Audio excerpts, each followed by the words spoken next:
What's the Brazilian problem? That was Carlos Menem.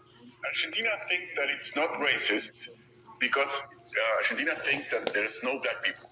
In Argentina, blacks do not exist. That's a Brazilian problem. That was Carlos Menem, then president of Argentina in 1996. It is said that it's the whitest country in South America, that it's the Paris of America, of Latin America. Argentina is not white.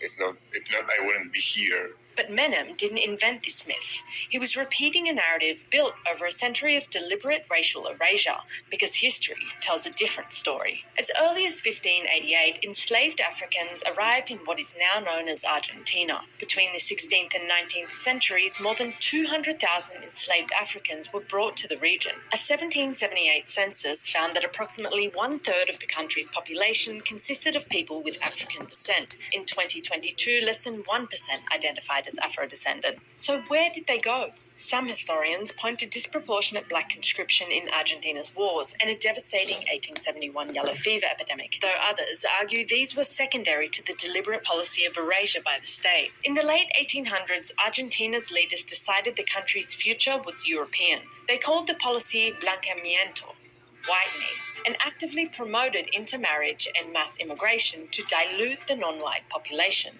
We don't think that one drop of blood makes us black. We think that one drop of blood makes us white. Around 7 million subsidized immigrants, mainly from Spain and Italy, arrived between 1850 and 1950, while black and indigenous people were pushed out of the public record. The Argentinian state created a new racial category, trigueño, that means from the color of the wheat, and that made black people invisible and indigenous people.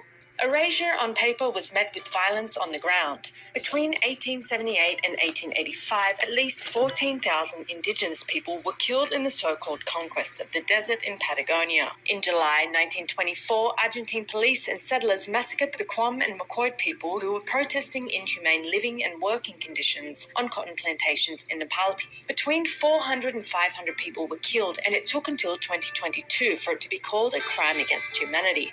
Indigenous people, they ask them, where are they from? And they're from Argentina. They're more Argentinian.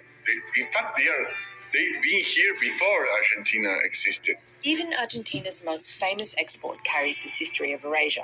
We don't know that tango comes from Milonga, that came from Africans' music. We don't know that. People want to we'd say just ignore it's that. Argentinian. We are here. That Keep we denying didn't the die in the truth. wars. That we are black and we are Argentinians, and Argentina is black. Argentina